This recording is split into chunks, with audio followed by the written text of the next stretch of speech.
What's up? My name's Jake Thomas, and you're watching Wild Till 9. Common Slate. Da, Common da, Slate. da,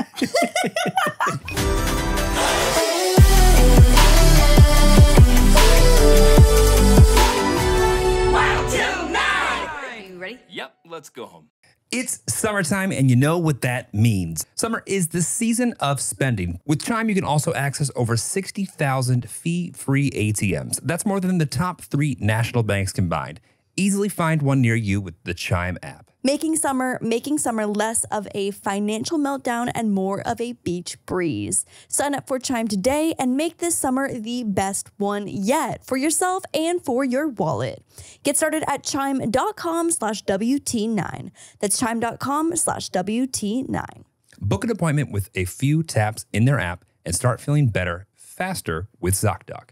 Finding the right doctor is truly so important. I know from personal experience that when you don't feel comfortable around your doctor, it makes it harder to stay up to date on your health, and dreading the doctor's office should not be your reality. And that's why I love ZocDoc, and trust me, ladies, you will too. Go to ZocDoc.com/wild and download the ZocDoc app for free. Then find and book a top-rated doctor today. Many are available within 24 hours. That's ZocDoc.com/wild. ZocDoc.com/wild. I listen to Common Slate. I can't get your angle. That's the intro. Yeah. That's the intro right there. Welcome back to Wild Till 9. Oh my God, that was the intro of all intros.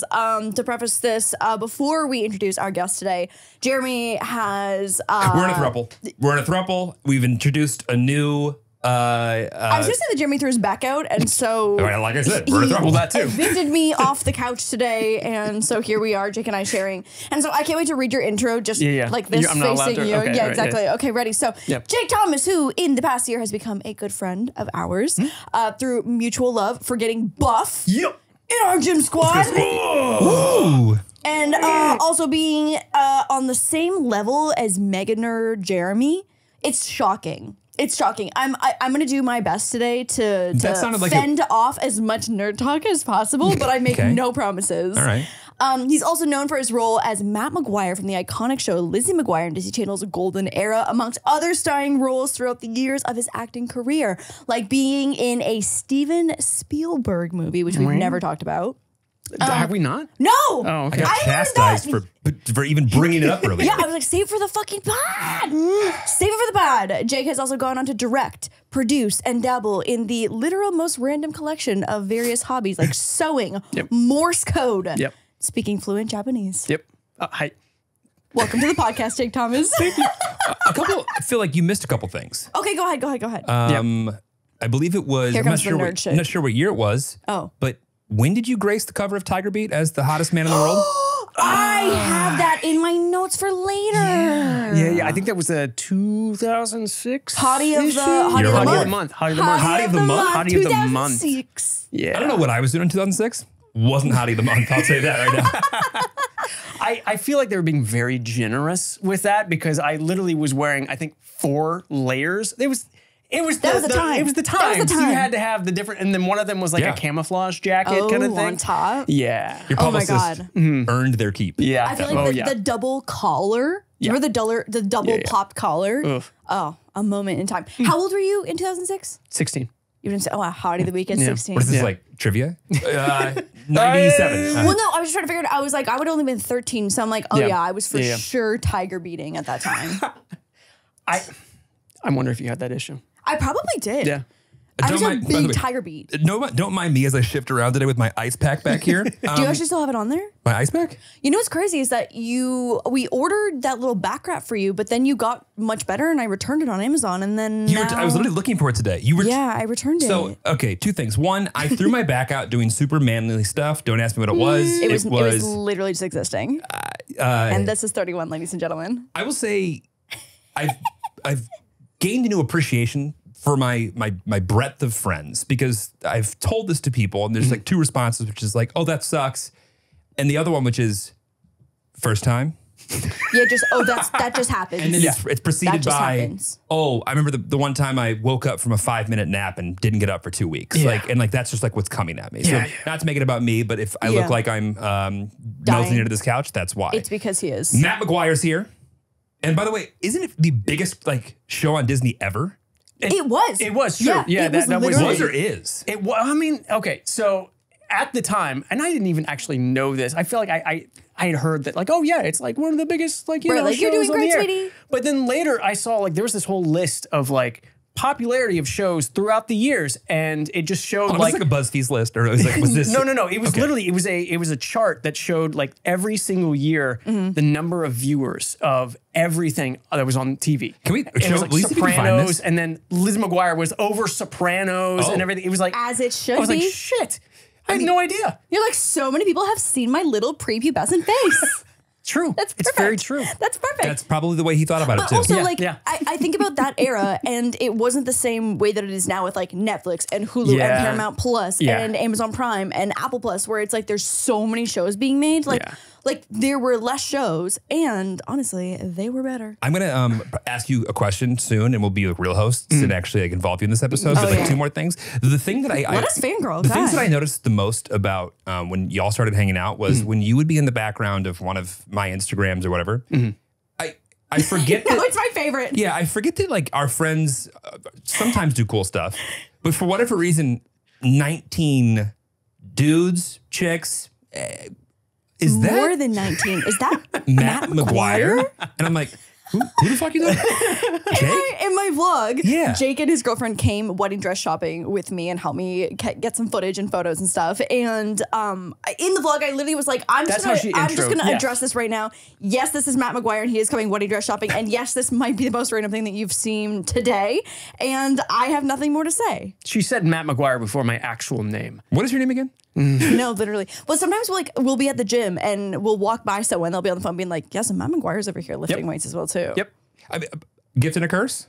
Yeah, I mean, yeah, I would say, I mean, most of the time I feel like it's definitely a gift. Just because, I mean, how many other people, iconic, sure, but like how many other people can like say, oh yeah, I recognize that guy because he was literally just a great memory from my childhood. Yeah. That's such a great way to think about it. Yeah. Whereas like, it's like, oh yeah, that's that guy that plays the asshole on that show. I hate that show. I don't watch that anymore.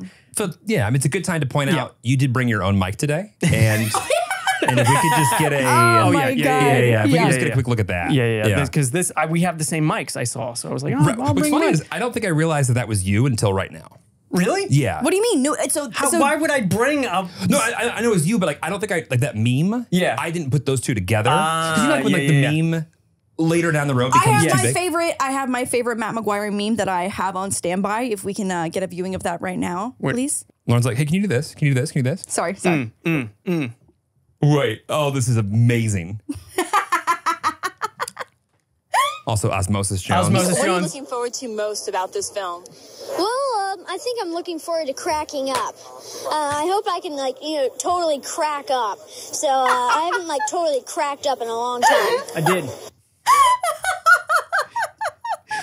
Now, let me tell you this. I am trained for red carpets. I am a master of the interview. And so, could you walk us through the approach here? Right, what was the strategy here? I think the strategy was I was just really looking forward to cracking up. Listen, give a small white kid a microphone and enough time, and that shit's gonna happen. Yeah. Also, Osmosis Jones, a great movie. Great movie. I definitely cracked up. Cracked up. Yeah. 100%. Yeah. I'm trying to remember who was in that. Bill Murray. Oh, Bill Murray. I got him mixed up with Robin Williams. I can't remember. Must not have been that good. Yeah, but it hits. Yeah, yes. Great movie. Yeah. Great movie. Yeah. I never even thought about how. I mean, like we're gonna get into the whole like child actor thing, but how sick it would have been to go see so many iconic movies, tons on the premieres. Yep. Being a Disney Channel star. As you know, you also have to go to the ones that no one's thrilled about as well, right? Yeah. Like the Country Bears. Love Country Bears slaps. Yes. You want Country Bears slaps. Whoa. Yeah. We can insult next. Slander. Lion King 4.5. Okay, so let's go back to Lizzie McGuire. Okay, so 2001 or 2? We shot the pilot in 2000. Okay, in 2000. Okay, hold on. Yeah. Our audience is sharp as a tack, don't get me wrong. Yeah. But the word pilot gets thrown around in LA. Oh, yeah. Okay, and people don't know what that means. Yeah. And I will not have our audience feel left out. A pilot is basically when they are filming a first episode of a show, and like this is something that's going to set the tone. We're going to sell it to the network. We're going to spend the money to do it. If it does well, they continue on, and that's just episode 1. Some might say continues on in flight. Exactly. Although our pilot episode was not in the series episode 1. It was like episode really? 3. That's how it used to be, though, right? Sometimes. No, It that's really random. depends. To like It's slot it a into little like bit episode random. 3, that's random as fuck. But didn't they, those, no, didn't the whole idea used to be like they would make one show, try and sell that, and then next year actually make the show? There's usually a lot of time between things. Right. I think with kid shows, it's like, how quick Right. can we do this? They're going to grow up, which was the overall approach on the show too, because we shot 65 episodes in the span of 2 years. That's insane. Insanity. How many, was there seasons or just keep going? I mean, it was kind of seasons, Yeah. but yeah, it was like, let's keep going. Right. And then followed by the movie. So 65 episodes. In 2 years. Holy Yeah. shit. That's crazy. The Lizzie McGuire movie is one of like, I was watching your podcast with Elle Mills and like the way that she describes it just as being like a comfort movie. Yeah. Oh my God. Incredible. Was kind of mad that Matt got left in LA and didn't get to go, but that's okay. Yeah. But Liz McGuire movie is, I've played you the soundtrack before. Jeremy's never seen it, which in itself is a crime, but it's the What Dreams Are Made Of song. This is what dreams I had are made a fucking of. joke in it just ready to go. Okay. It was going to be a What Dreams Are Made Of reference, and Yeah. you You just ruined it. Ruined it. Took that away Okay, from so him. instead, maybe to you could maybe just sing a little No, bit. you know what? We're talking about tech acronyms now because No, you've ruined the Save pace. that for the How's end of the that podcast when no PCI-4 one's treating you, left. huh? I'm glad you asked. Oh, boy. How many lanes? I mean, I haven't watched the movie, but that's back in the day where those soundtracks actually made top 40 Yes. and stayed there. It's still top Hey 40. now, Yeah. hey now. Yeah. This is what Whether dreams you've are made of. seen the movie or not, Yeah. you know that It song. infiltrates your life. I think only Hannah Montana has permeated music wise as Maybe, yeah. sticky I guess. as that soundtrack. But for what, me. just their theme song? No, Hoedown Throwdown. Sorry, what? It's not actually called the Yeah, Hoedown. I It's missed the. that I think one. it's the. No, maybe it is the Hoedown Throwdown. Is it called the Hoedown Throwdown show? Anyway. While we look that up, did you ever have any singing parts? No, God, no. Oh, actually, no, I take that back. I did. Does Disney just expect everyone to be able to kind of sing? No, I mean, yes and no. I was never like, no one approached me and was like, hey, do you want to sing? You didn't have your moment of like, and now I'm going to be the star? No. Weird. I did not. It's strange. Yeah. After interviews like that, Go figure. this kid needs a record deal. But no, we had an episode where I sang Long Tall Sally. That was the song. Really? Yes. Yeah, because Matt had a band.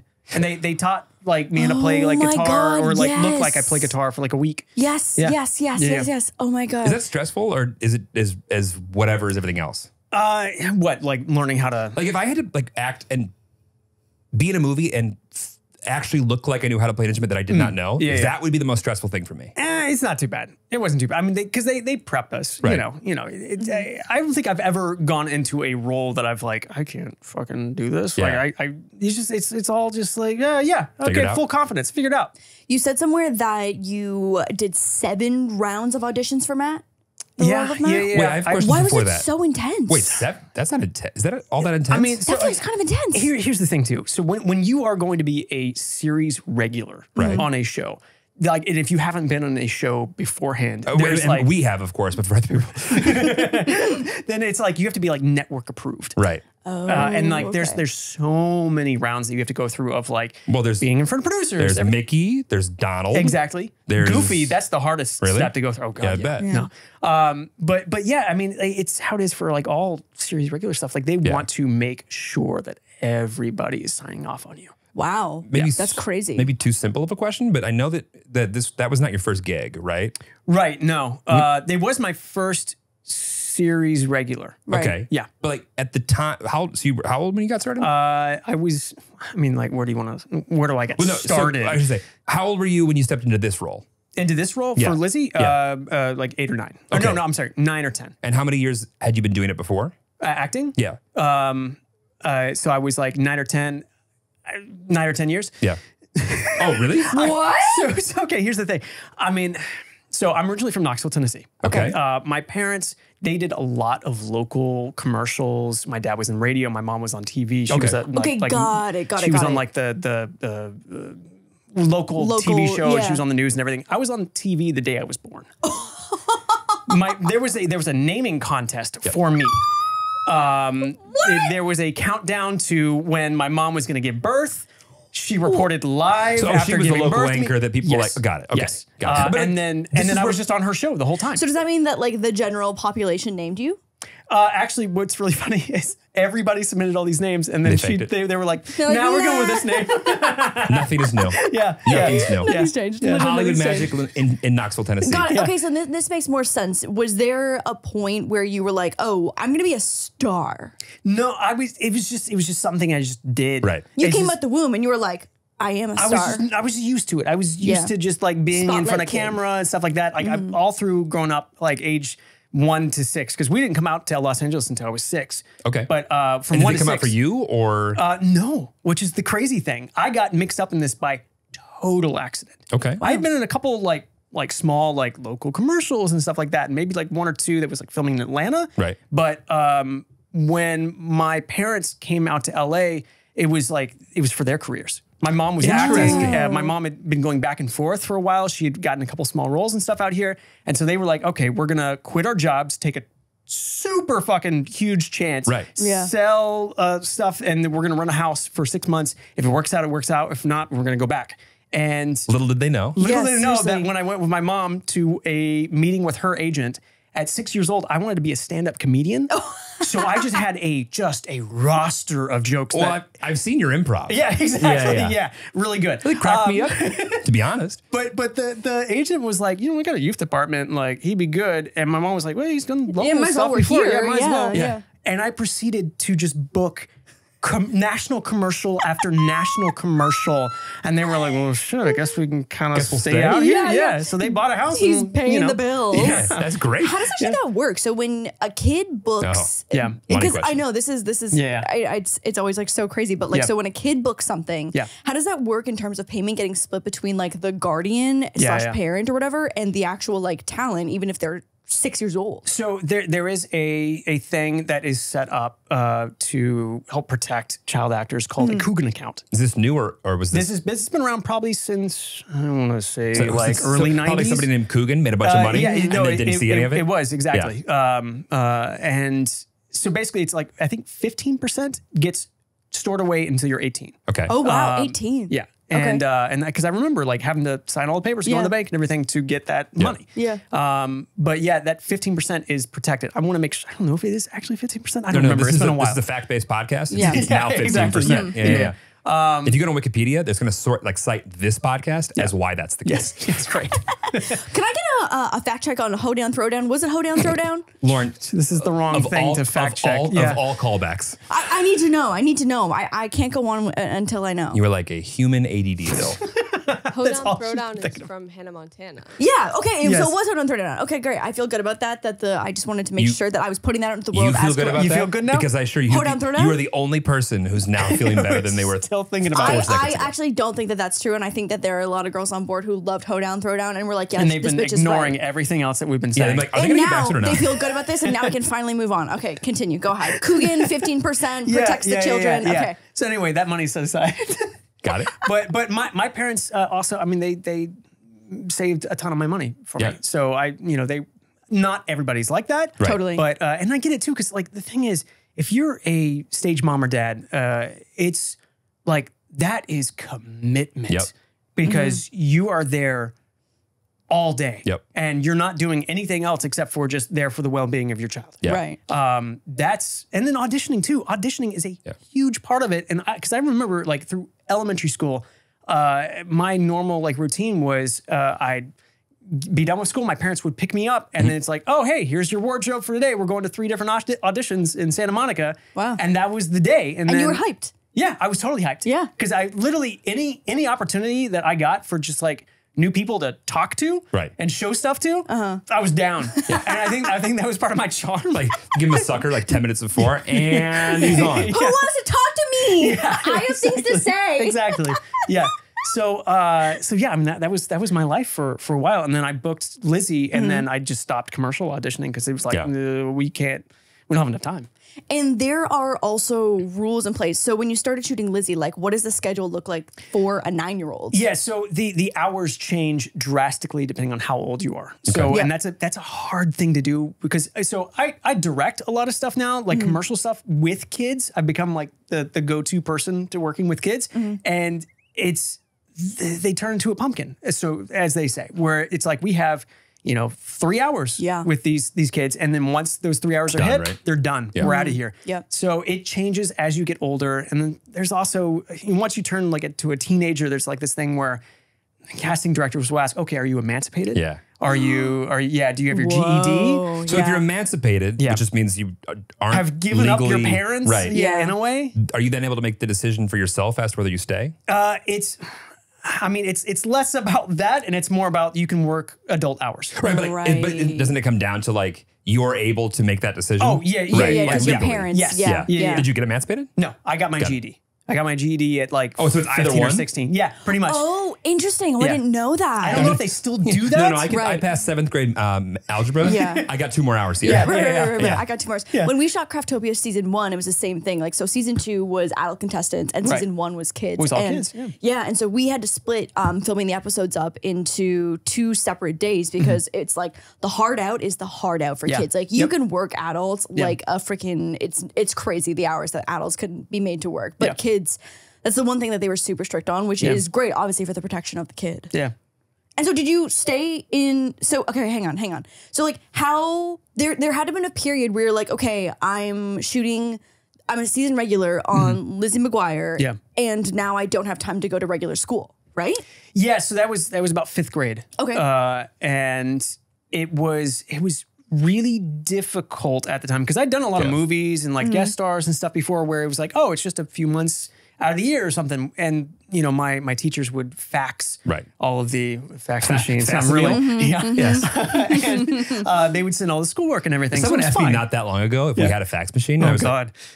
What? No, Germany had to fax something. Yes. Damn, how do you even do that? Well, certain countries don't accept like electronic signature. It has to be a wet signature that you've... Japan's.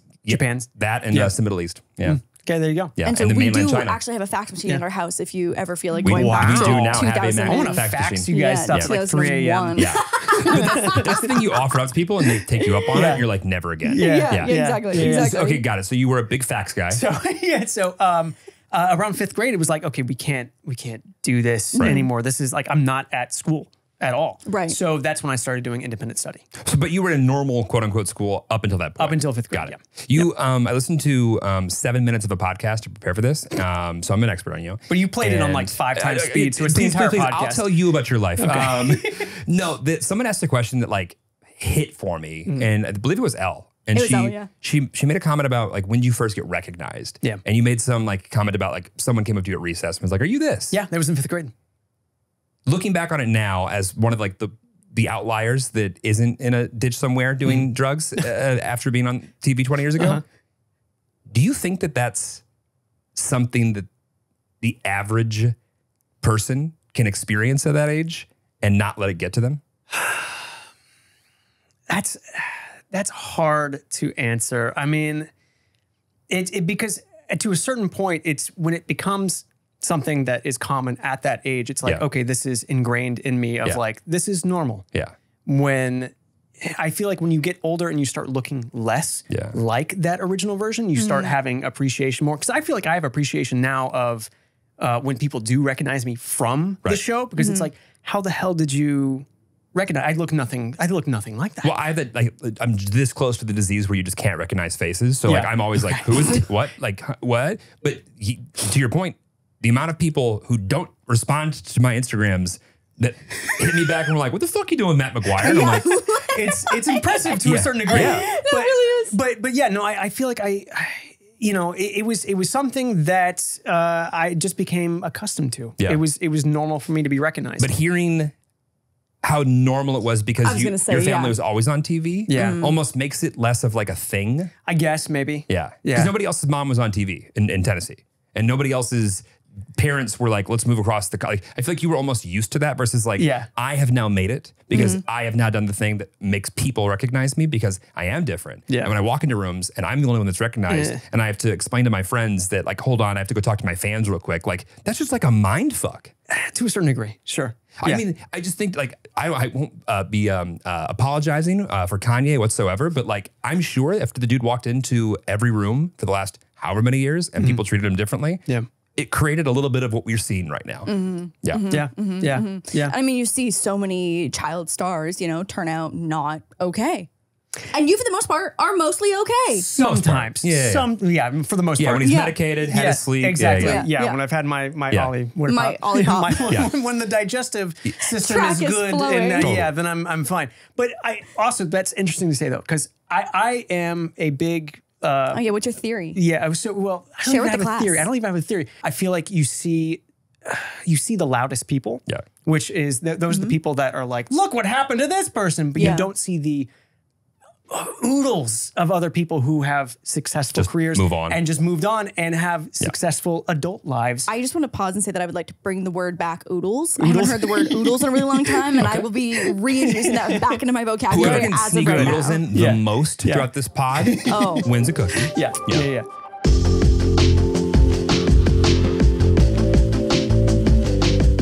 Summertime, and you know what that means. Splashing out on inflatable flamingos, jumbo hot dogs, and about 67 different kinds of sunscreen. Yep, summer is the season of spending. But before splurging, remember to make your summer spending a breeze with Chime's online checking account. Overdraft fees? Forget them. With Chime, you've got a fee-free overdraft of up to $200. Just set up a qualifying direct deposit, sign up for Spot Me, and Chime will spot you up to your limit when you make a purchase that exceeds your balance, because who wants a summer fling with fees? Not me. That said fleas, and I was like, oh, also not interested in the fleas or the fees. No fees.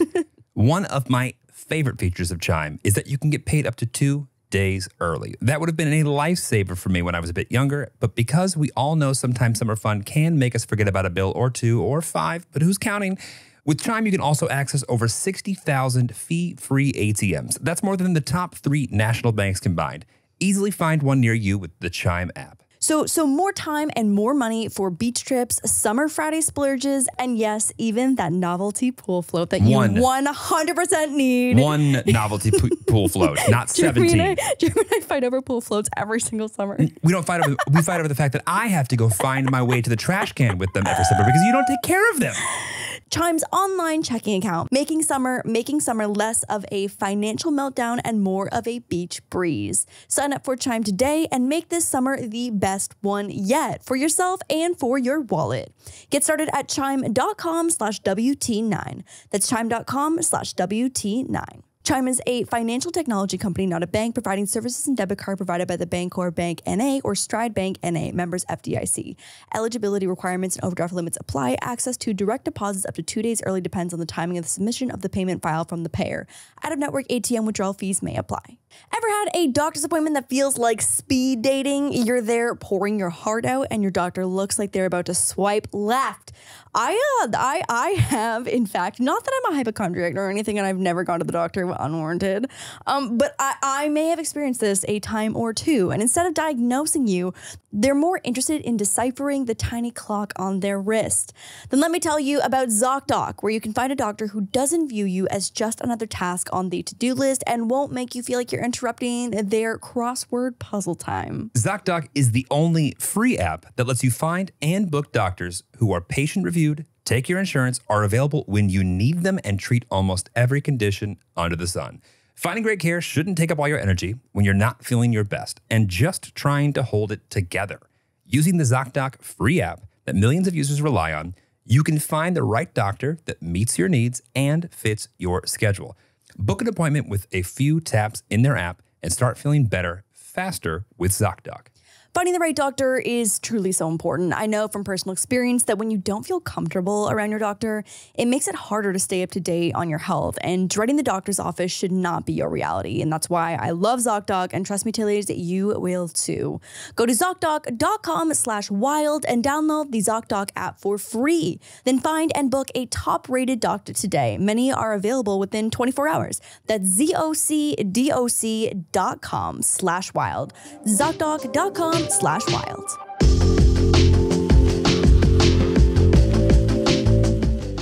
And so then after Lizzie, when I read online and then saw it again in the Steven Spielberg thing, I was like, what in the motherfuck? Yeah, that happened. What in the fuck? So, Steve. Yeah. Steve. How was it? Yeah. He's fine. Normal dude. To be honest, we should ask him how it was working with Matt McGuire. Exactly. Exactly. How was it? So what kind of role? So this was at the same time as you were shooting, right? This was consecutive? This was a weird kind of thing that worked out. So like I booked the pilot for Lizzie and I booked a Steven Spielberg movie at the same time. Yeah. And your parents were like, oh, we are good. Yeah.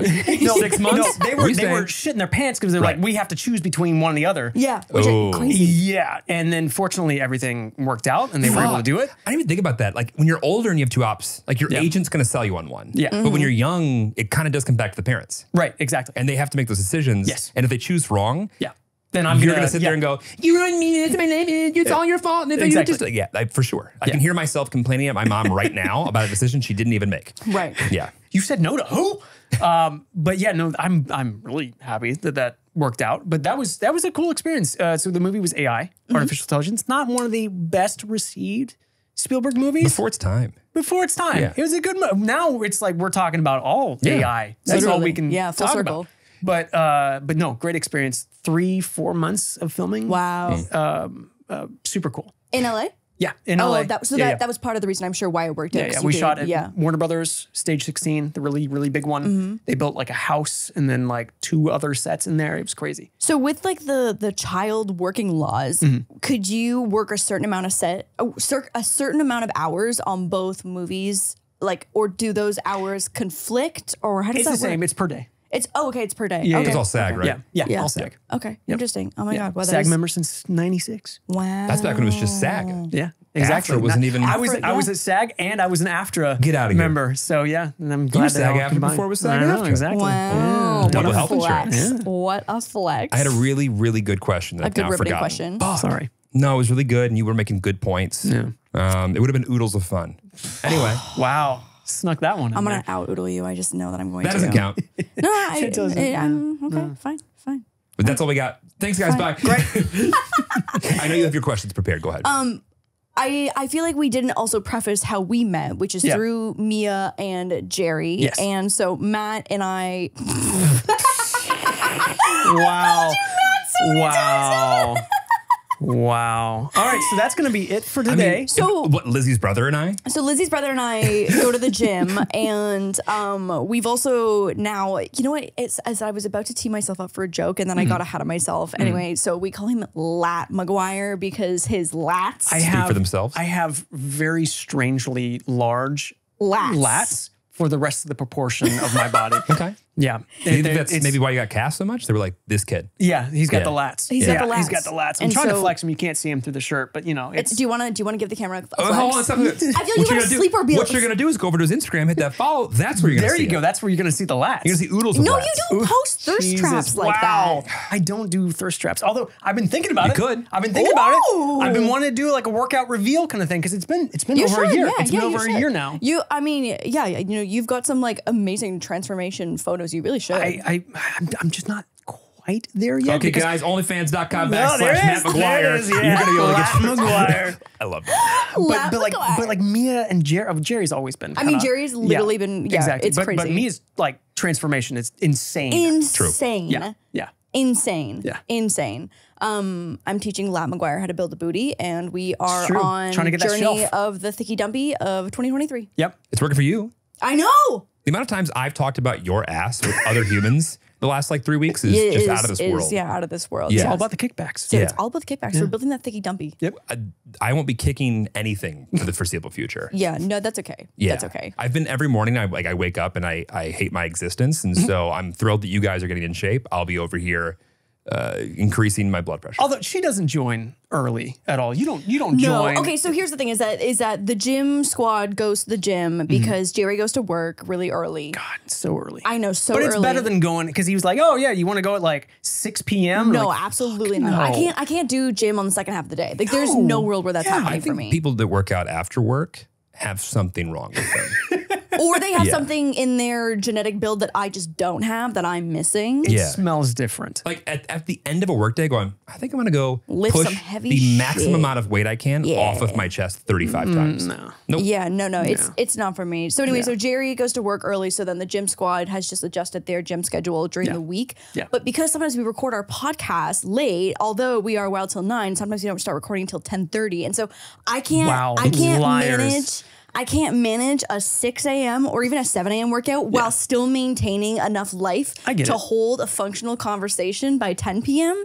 And so I gym with the gym squad on the weekends now, and then I go at a more human time during the week. Okay. I feel like you could probably schedule differently. I mean, it's your podcast. I mean, right. Seems When like I go with like excuse. the crew, I kind of just fuck around and we just have fun and it's more social. It's more like conversational exercise. The 2 times I've been with you guys, I'm like, do you guys actually lift? Conversational, and then you're there for 2 hours, and I've done about 2 sets. You've got like some 15s, and they sit there for like 20 minutes. Nothing happening. All I do is just like listen to like murmurs of like, is that Matt McGuire? And then like no one lifts. Yeah, exactly. And so, anyways, I feel like I am forced to be more productive by myself during the week, but the socialness is so much more fun when you go with the gym squad. And then lots of pre-workout gets knocked over. Oh my God, I ended up buying, we're actually tied right now for a energy drink knockover score right now. The little cans, they get knocked over really. 3 to 3. Everything to talk about, or what's the plan here, guys? I know that you're just trying to transition into the nerd shit. Okay, fine. Let's start talking about how you know Morse code. Can you give us SOS? Give us ham SOS. Radio. That's ham radio. That's what I thought. I'm trying to get in. Okay, SOS. Go ahead. SOS is easy. You literally can just do dash, 3 dashes, 3 dots, over and over and over and over and over again. SOS. Oh, because it's SOS. T90 over there? You're like, Do you think that having a non-traditional education, like led you? You seem like a pretty curious person, so I don't even know if this is maybe the answer, but like you have so many random hobbies and interests. Like, do you think it is connected to having an untraditional education? 100%. Yeah, you think? 100%. I had so much free time to just like, what is this? What is this? What is this? Right. And I mean, college for me as well was I was fortunate in the position where I didn't have to go to school for my line of work. I can only just experience anything I want to. So it was nice. I took as many credits as they would allow me to before they forced me to graduate. So like, when did you find out You're that they like, were? please leave. Matt McGuire, we get it. They wanted me to pay graduate prices. They wanted you. Oh my God, Yes. that's hysterical. Yeah. And so what was the decision that led you to just be like, I want to go like learn more? That's how I've always just been. I don't know. Yeah. I'm at max capacity. I'm good on learning. Okay. I'm out. I mean, listening to like, I'm someone who's curious about what I'm curious about, and whatever I'm not, like it stops there, which is why like my teachers would just be like, why does he just refuse to do some of the most basic, easy things? But then like this stuff, he like obsesses over. We always say that Jeremy knows a little about a lot. Yeah. And like, I don't want to change that. Like, there's not anything that I'm like, oh, this is my thing. I only want to focus on this. It's like, the more I learn about the ADD brain, it's just like, it's not that you can't pay attention. It's just, you don't have any like control over what you're paying attention to. Yeah. And once you reach a certain level, it's like, this great. is like this is the roadblock. You don't realize it's like moving on. You've already moved on, and you go, oh, did I leave that pile? You can just throw it in the just I'm not into in the that storage. Anymore. Yeah. But I mean, if that was your life, and also the amount of people that were probably paid to make you continue to feel like you could do those things, and like in all these different rooms and like shuffle you around, it's like you are the use case that it worked out. Yeah. Which is cool. Wait, so when you go to apply for college and you have a GED and probably a very, I believe the word you used was untraditional background to get there. Yeah. Do they know what to do with you? No. Right. Because like that wouldn't fly in a lot of like. Wait, I'm sorry. Who are we letting in? Did you just take a bunch of all like the fun electives, or did you just say I'm Matt McGuire? Let me in, Harvard. Yeah, no, I had so like right after I got my GED, I just started taking community college classes. Oh, okay, that makes sense. And I did all the core stuff and everything, and then I started adding in the electives and stuff. So Sushi 204. Exactly. Got it. Great class. Yeah. And Miss Kimchi. Yes, Yeah, Miss Kimchi. that's She's jumping over different. No longer with us, actually, but moving forward. But I changed my major like 3 times. Okay. I think. What'd you start out as? I started out as electrical engineering. Oh my god! Wow. Yeah. Okay. And then psychology. Okay. And then natural progression. Yeah, exactly. of course, as one does. And then I think I landed with for a while I was gonna do Japanese linguistics. Well, and by the way, a field that which does make sense. With your background. Yeah. Look, we need more white dudes in Japanese linguistics. Exactly. Of course. All white dudes. Can you imagine, after every single first meeting ever, you'll never guess who I just had a meeting with. And then I landed on screenwriting. Oh, which so ties back into my that career. Really does. That full circle. Because I found a lot of full circle, and then wait, why am I not just doing this? Yeah, exactly. Which I feel like because I applied for like UCLA, but I applied to like the psychology program, which I knew nothing about psychology. But I was like, this is great. And then I was like, oh, that was a fucking bad mistake. That was difficult to get into. Yeah, I probably should have just gone with the area that I already have experience in. And I probably would have just said my name is. Well, you've seen me on Let Me Go. Yeah. I would have milked the hell out of that thing for sure. Yeah. I went through a phase in my life where I was just like kind of rejecting like my identity as like an actor and everything. Which identity? Just of like me being Jake Thomas as like I have this whole list of credentials. Right. I rejected that. I was like, I want to build up something that's just like not that. Yeah. And, love me from me. Exactly. Right now, this version of me. Exactly. Right. And like for a while I was doing photography and stuff. And I was like, I want this to be like a side thing where I could just like be me and not like, rest on my laurels in a way. And that was great. And I enjoyed that. And then now I'm like, why the fuck wasn't I just... Yeah. No, I was Matt McGuire and I can do cool shit too. Yeah. Got it. Yeah. So it's more fun being all versions of you. Yes. Cool. Yeah. I feel like you having the background that you have, like transitioning into working on the other side of the camera makes so much sense. Yeah. So like not only obviously like, okay, add in being on set for since coming out the womb and then having a screenwriting degree and also in the moments of rejecting yourself, learning photography, like it really did, like that is the next step that makes sense. I mean, you could also argue that did you need a degree in screenwriting if you were already doing stuff? No, but I will say it helped me personally because I feel like I grew up just reading scripts all the time. Right. And things would work in a story. And I'm like, why does that work? I don't know. Yeah. So having actually studied screenwriting and stuff, I now feel like I understand the tools of why certain stories work. Yeah. So things make more sense now, I feel like. It's always like nice hearing when education actually is like useful. Right. Yeah. Well, I think education is always useful. It's just like, is it useful for that person? Does it apply? Exactly. Yeah, exactly. Yeah. Does it actually apply? Every moment that I spent like learning geometry was a waste of that teacher's time as much as it was mine. My printing degree is thriving in all facets of my life. What's funny is I'm still the one that fixes the fucking printers around here. I want nothing to do with your scary little fax machine. Don't talk about my fax. I want like that. nothing to do with me your and scary have a good thing going. fax machine. But okay, Oodles of faxes. I think you have a degree in curiosity. Yeah. Exactly. That's the way more exciting tagline there. Yeah. You're not as curious as we are. Nope. No, I did go down like when I want to know something, Can't wait to hear where this is going. I'll immediately, I need to know about it like in that moment, like hold down, throw down, like couldn't move on until I knew about it. You know what I mean? Yeah, but that tracks. Yeah. That does track. But like we had a 10-minute conversation the other night about manatees and how long they can hold their breath underwater. How long can they hold their breath? Not as long as you would think. It's only about And real quick, when she says not as long as you would think, what do you think? Oh yeah, okay, throw it a guess. 20 minutes. Okay. Okay, yeah. So I thought it was gonna be around like half an hour. They can hold their breath for about half an hour. I was accurate at like what, 5 or 6? But I think it's about 5 or 6 or so. Oh, As a manatee professional, do you even have more questions? I was just saying, I've really been on manatee talk the last like couple weeks, and Jake's girlfriend has a particular love for hippos. Hippo talk. And Hippo talk. I've been on hippo talk. Hippo talk, yeah. They can be scary. Hippos are really dangerous. Hippos kill more people than like most other animals. Yeah. I feel like. Hippos don't kill people. Hippos. Okay. Yeah, but at a certain point in time, if you're in America, being in a position where you're being killed by a hippo, what are you doing? That means you're trespassing at the zoo. Right. Yeah, 100%. Right. Like Harambe would still be with us if we would just figure out how to like not fuck with hippos. 100%. 100%.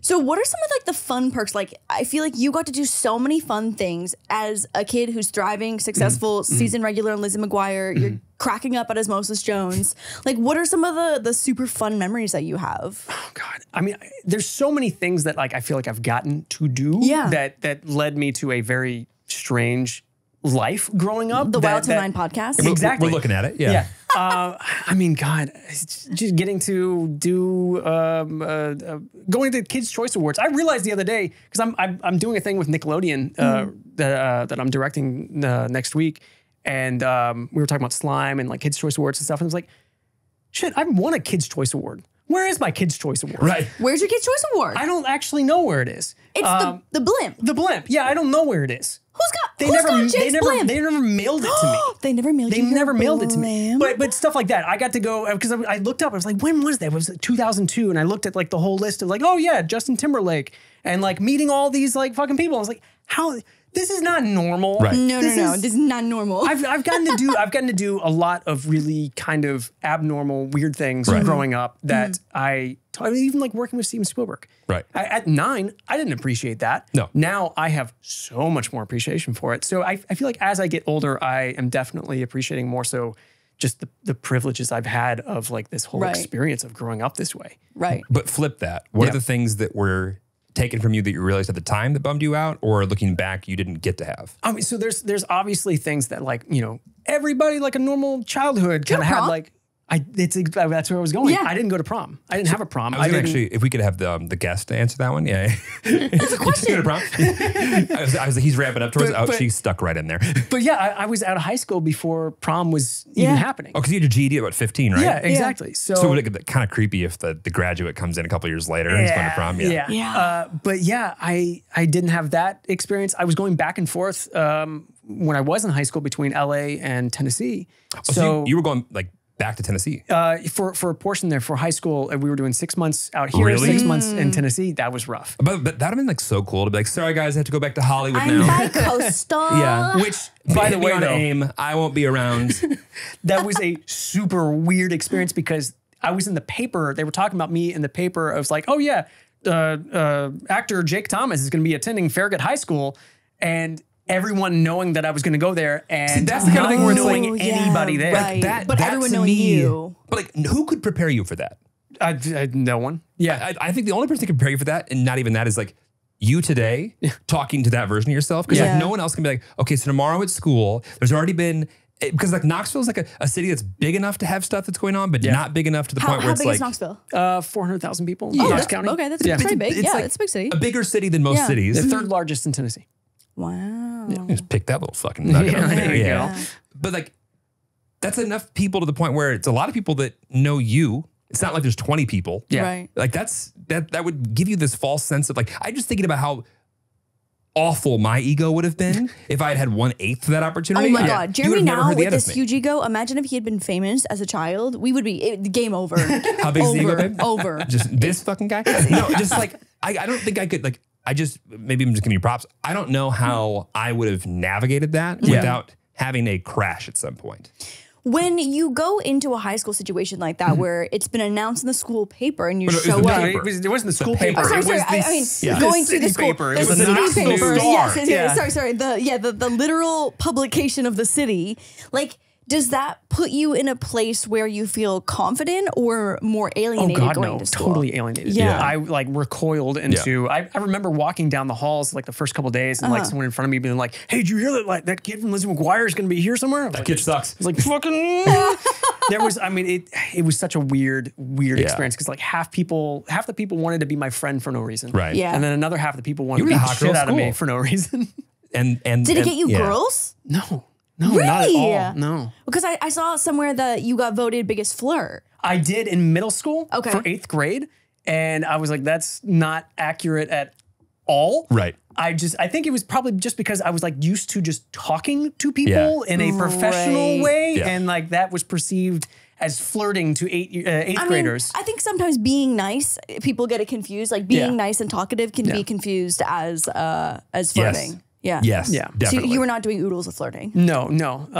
It was a lot of just recoiling into myself. I was very antisocial, very like nervous, But like, I mean, who else would you be able to relate to about that? It's not like you're like, oh my God, that was weird. weird. Talk to be like, wow, guys, this is really weird. Like, how are we feeling about this? I think, I'm starting to think that you're actually weirder than I thought for not being weird after going through all this weird stuff. Yeah, no, I get that. Yeah, I get that. No, 100%. I'm like listening to your life and I'm like, I think if you had asked me at 9 years old, like, hey, what could you do? I'd be like, can I get that kid's life? Like I didn't know it at the time, but like, let me fly out to LA and just like get gigs and then like go back to my like normal town, see my friends, and then go, sorry guys, I've got to go back to work. I'll be back in 6 months. Like that, I think that would have been my ideal scenario. Yet, like, how do you actually process any of that? That's like fucking. No, you're not prepped for that. Yeah. Especially at 14 or whatever, however old Any you are. age. Just like if you have no peers to like bounce shit off of. Yeah. And this is obviously before the days of social media as well too, which I think that's a good thing. Great. So no, that was literally my next question. Fantastic. Is that like it would have been so different. Yes. It would have been so different. And I was even very late to join social media. Really? I didn't join social media until I did a project with Joey Graceffa. Oh yeah, okay. And I was not on Instagram. I wasn't I was private on Twitter, everything. And then this is coming out of your I'm refusing myself. Yeah. Stage. Okay, we were angsty. Exactly. We were angsty right now. Exactly. I was like, no, I'm not going to do social media. Yeah.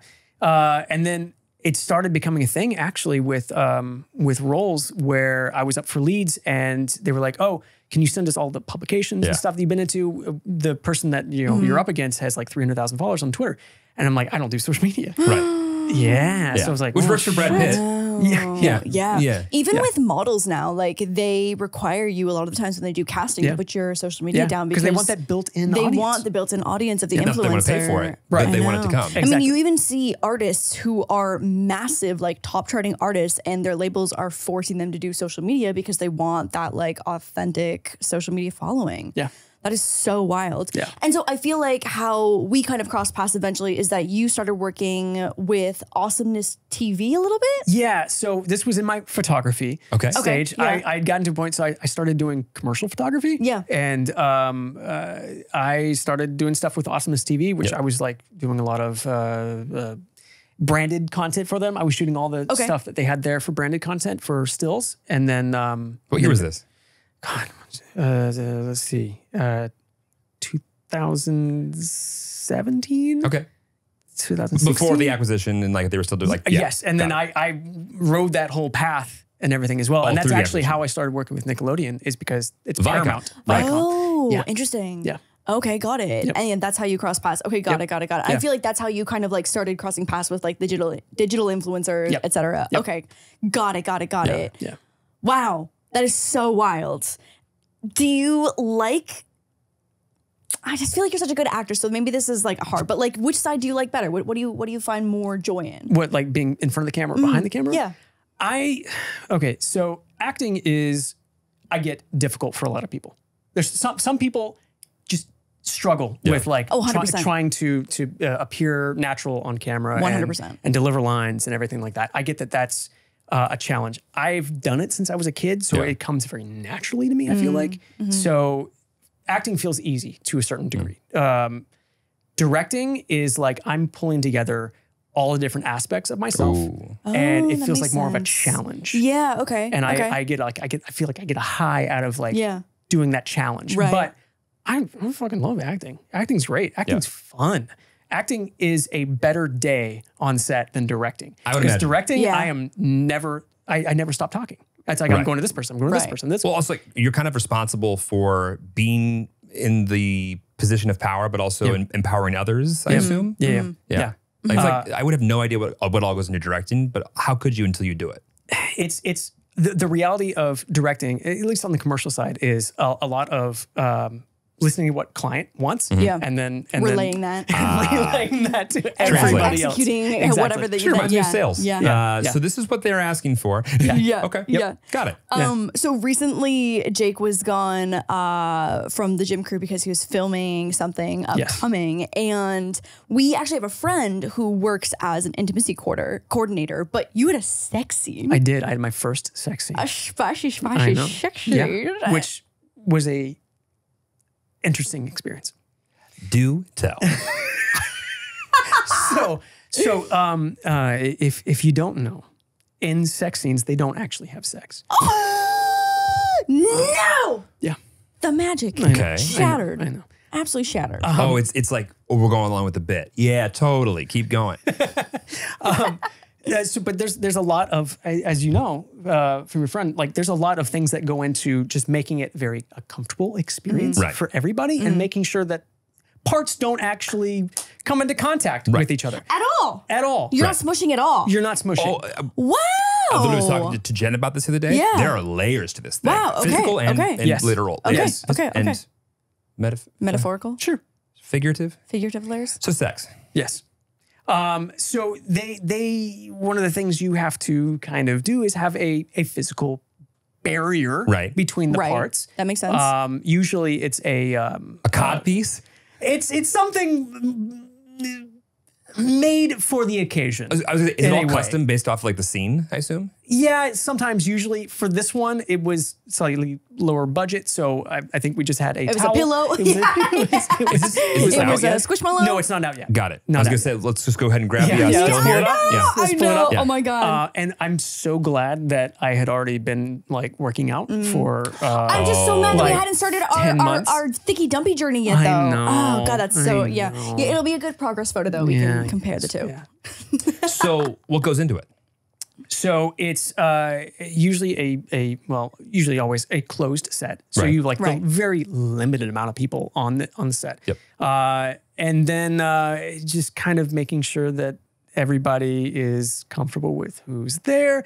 And then clothing wise, they'll give you something that is like skin kind of tone to kind of cover you up a little bit. Because your nuts aren't out, right? Right. Exactly. Yeah. You don't want anything to which, by the way, if you ever see a male genitalia on camera, it's like most of the time a prosthetic. Oh yeah, I know. It's so crazy. Yeah, it's so crazy. Who was it that we were just watching that I feel like went down a journey of learning more about this? Was in the new season of White Lotus. Remember when Audrey Plaza's movie boyfriend or show boyfriend, and we were like, did we see a wiener? Oh no, I remember I clocked it and I was like, what in the fuck was that thing? Yeah. We're like, damn. Sometimes I see that and I go, are the people that are like creating these penises, like what kind of porn do they watch? That wiener was big. And like obviously if I was playing that role, I'd be thrilled. And like but then also for the rest of my life, every time I hooked up with a new girl, I'd be like, just so you know, it's like the Pete Davidson syndrome. Don't it's like, believe everything you see on TV. TV. It's not like headline worthy. I have a friend who he would have been much younger. I think maybe would have been 19 at the time, who did a sex scene. And he said that he would go jack off like 4 times in a row before filming. Jesus. Because also you're 19 and like that's true. Hormones were ready to go. Flowing. Yeah. Right, exactly. Which I feel like that was like the biggest thing I was afraid of. Was like, don't get a boner. Don't get a boner. Don't get a boner. Yeah. But do they talk to you about it before and be like, if that happens? No. Oh, see, nobody. I was the person I was talking to earlier that does this. Yeah. That's a big thing that she's like, hey, and by the way, let's talk about if this happens. We should have her on the podcast. She probably has great. so That would much be interesting entertaining. stuff. Yeah. No, it's just like I go through the worst things because then the worst things have already been talked about. Right. It's like then we take 5 and like it's not a thing. It's just like whatever. Also, I'm sure it wouldn't be the first dude to get a boner filming a sex scene. True. Yeah, but if it happened to me, I'd be like, I've got a boner. Which I'm sure would make the scene. For this one, we didn't have like a traditional intimacy this coordinator. Is in Texas, right? Yes, it was. Jake was he was the intimacy coordinator. I was coordinating this intimate moment. Okay. Yeah. But so we were kind of a little bit on our own, so it was entertaining to try to navigate that. Sure. But it was a learning experience. They should make it like a green screen pillow. Like if you had a pillow in between, I feel like you could just CGI. I feel like that's someone that has not been in the post chair, going, you know what they should just do. Got it. Oh my God, I saw this CGI it. TikTok about how they have to put green screen on dogs' tails and they have to CGI because sometimes the dogs will be so happy that they're on set and like having a great time, but they're supposed to be sad with their tails wagging because like they're doing a great job and like they're acting, and then they have to CGI in a fake tail. That's good. That's so cute. I can cry. Yeah. Better than the other way around. What's the secret to crying on cue? When we were wedding dress shopping, Jay was like, "Do you want me to cry for the vlog? I'll do it. Do you want me to cry? I can do it right now." Yeah. And started tearing up. It was crazy. I think everybody's different. But for me personally, it's I get into a physical space that it's like, what is the, because it's also I feel like this is also kind of fucked up in a way, because when I am really upset about something, legitimately, like a family member has died, when I'm upset, I'm like, let's just log this feeling. Let me log this feeling. This is what this feels like. Okay, all right, okay, cool, all right, great. And execute.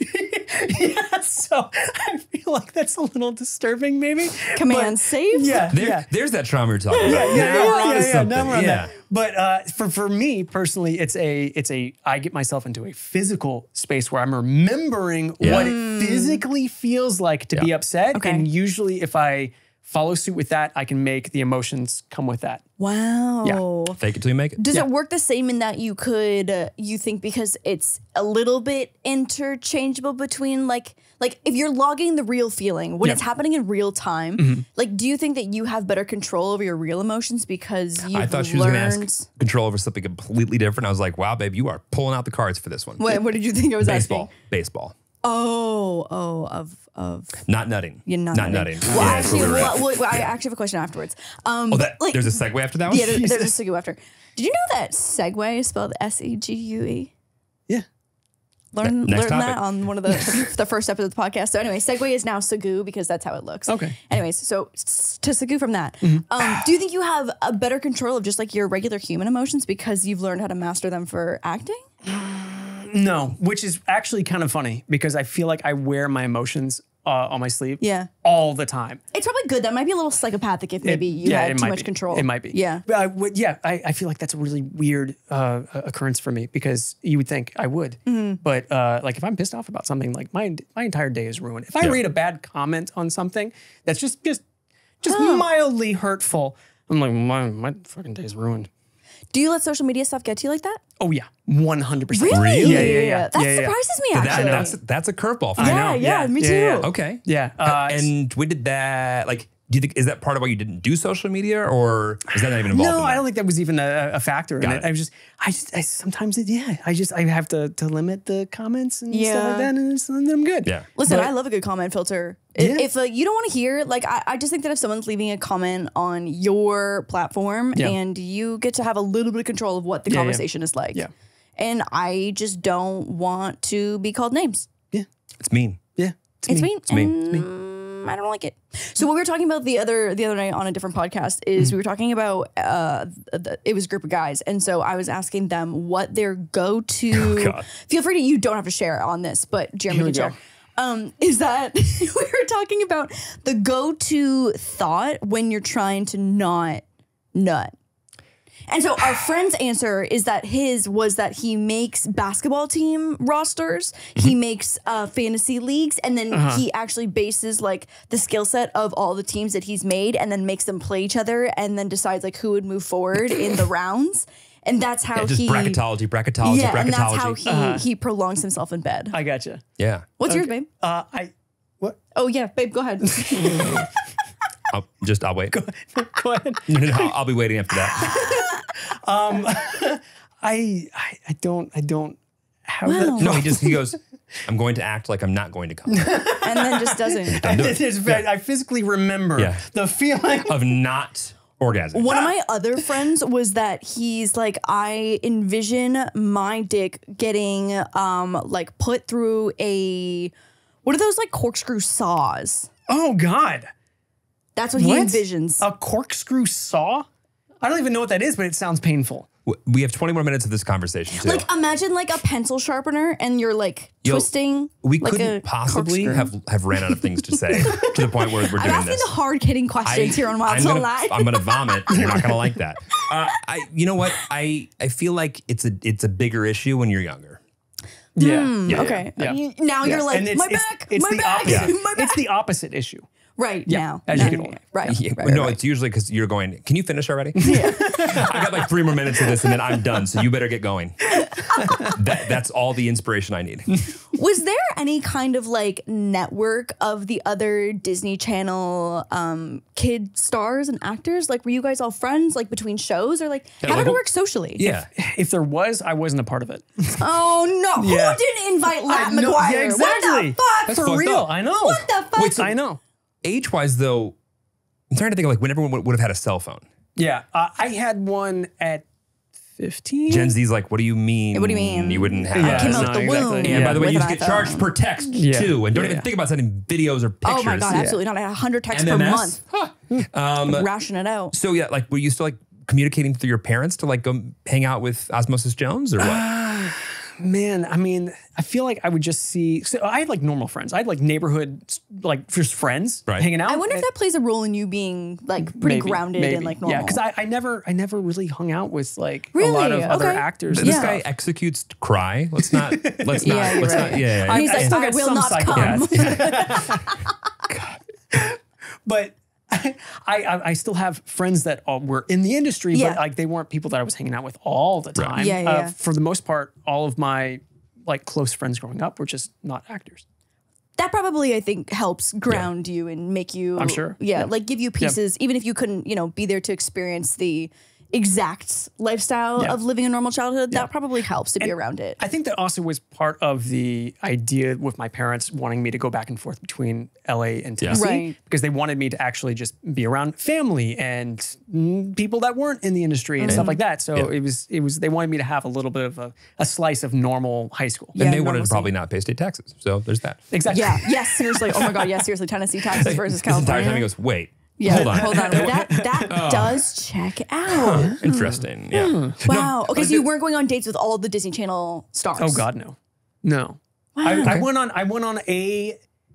went on 2 dates with. So I. Oh, the tea is hot. I dated Let's do it. Like 2 other actresses, and I was just no. Not for you. Yeah, no. Huh. That's fair. Yeah. Wow, that's so interesting. Yeah. I guess it would be nice to like bond over the fact that you have the same career at like age whatever, but so here's the thing too.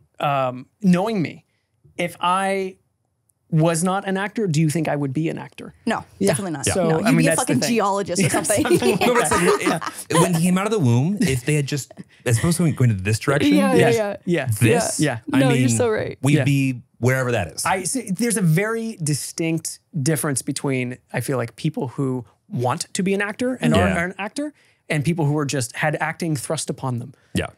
But also in a healthy way. Yes. And I also feel like from what you've told, like us obviously on the podcast today, but also just like what I know about you, it seems like your parents have really helped shape you to, again, live that slice of normalcy, but also like guide you in the right direction, like making good investment choices with your money at a younger age. Yeah. And the entire time too, my parents were like, if you ever want to just not do this, you can just not do this. But I was like, no, this is fun. But like, I think that's like, if the door doesn't have to be open or doesn't have to close, like, I think that like creates such a different environment. Yeah. Because you had oodles of fun growing up. And I think it's one of those things where we're looking at it now and going, that's the way it should be. Yeah. Next.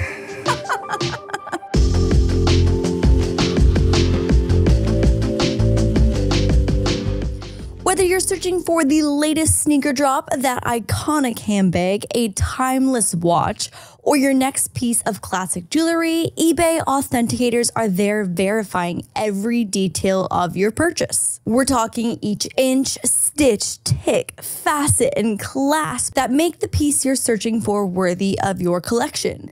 eBay's authenticators are experts in their craft, true connoisseurs, and as leaders in their fields, they're making sure your items always arrive as authentic as your style. So go ahead, get the piece that you've always wanted and leave it up to the meticulous eye of an eBay authenticator to make sure that the watch movement is original, that glimmer is real gold, that rare sneaker is legit, or that handbag is really made of genuine leather. And never get faked over again. In a world full of fakes, it's time to get real with eBay Authenticity Guarantee. Everyone deserves real. Visit ebay.com for terms. Ready to ditch the usual car services and swipe right on something different? Let's talk about Turo. Think of it as the Tinder for cars, but without the awkward small talk or unsolicited eggplant emojis. Turo is here to redefine the way you think about booking a car. Say see ya to the old way of doing things and hello to a world of options right at your fingertips. Ready for that road trip you and your friends have been planning? Got a special event or working with a budget? Well, Turo has you covered. With Turo, you can book spacious SUVs and minivans, show up to a classic or luxury car that screams, I've arrived, or find an affordable economy car that will simply get you from point A to B. I recently just got a new Tesla, and luckily because Jeremy already owns one, I was able to test it out and see if I really wanted it or not. Turo is like a taste test for cars. Many Turo hosts will even deliver the car right to you. No trekking across town, no lines, no hassle. Whether you're in the US, the UK, Canada, or Australia, remember, Turo's got your back. Every trip is backed by liability insurance. Terms, conditions, and exclusions apply. Find your drive. Forget boring rental cars at Turo.com.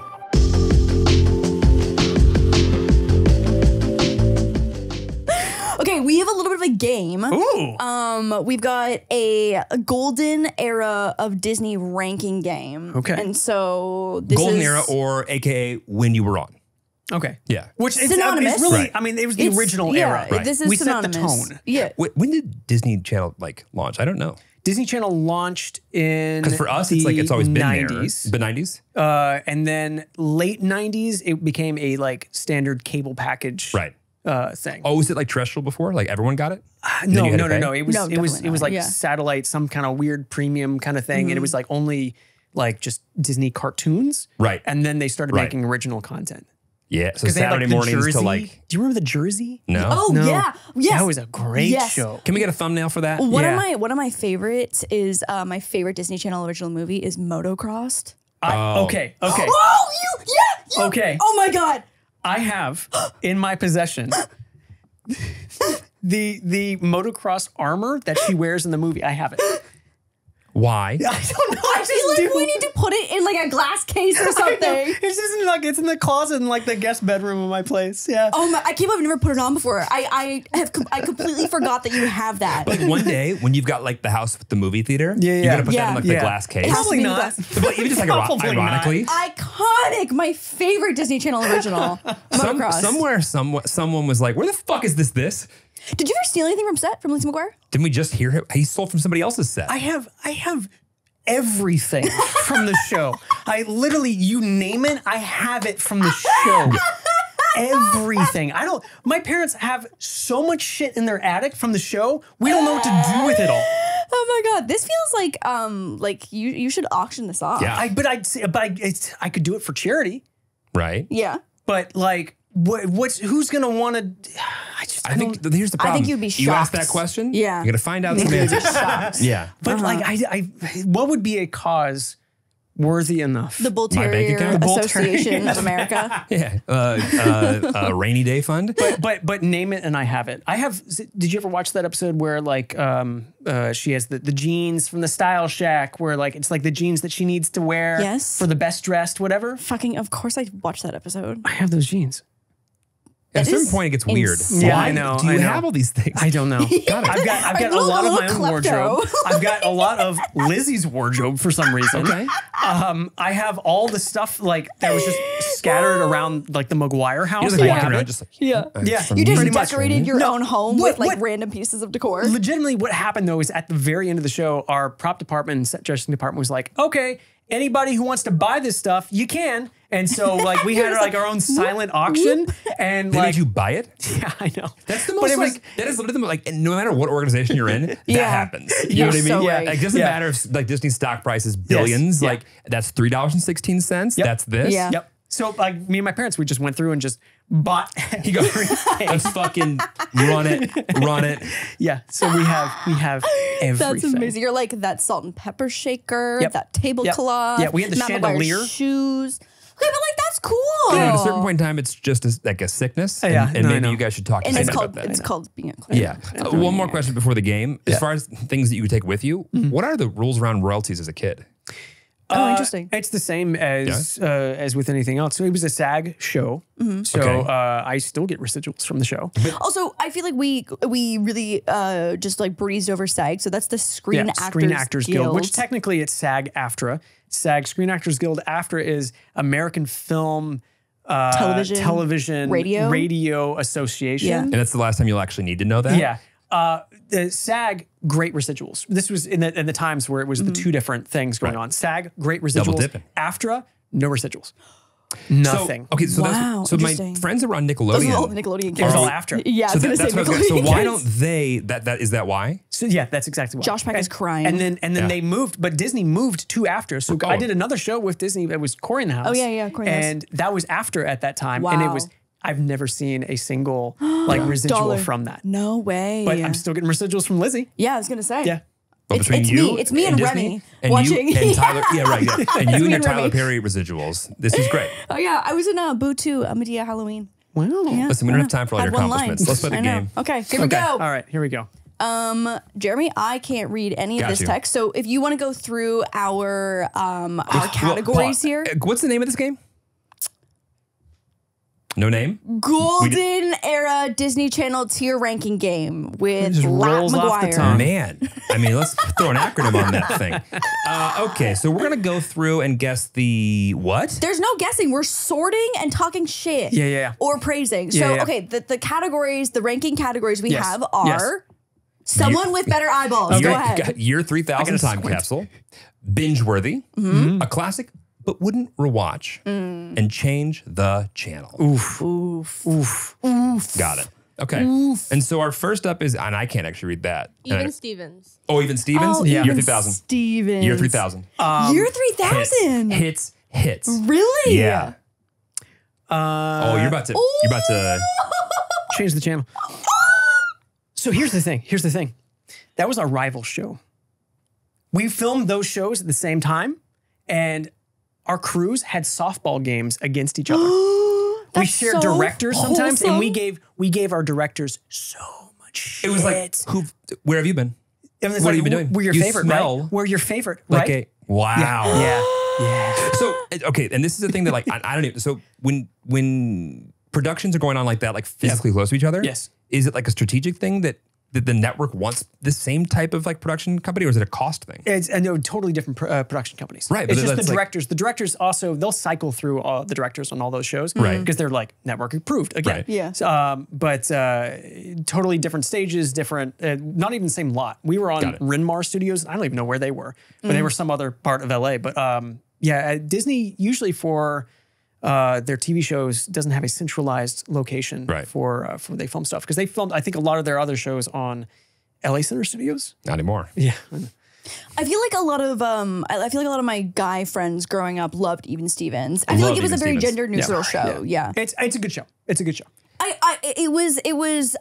It would be, if there were 5 shows on that I liked, it would be my probably 4th pick. Well, I mean, it's going to be awkward now, but Shia, come on in. Let's run it back. Come on in.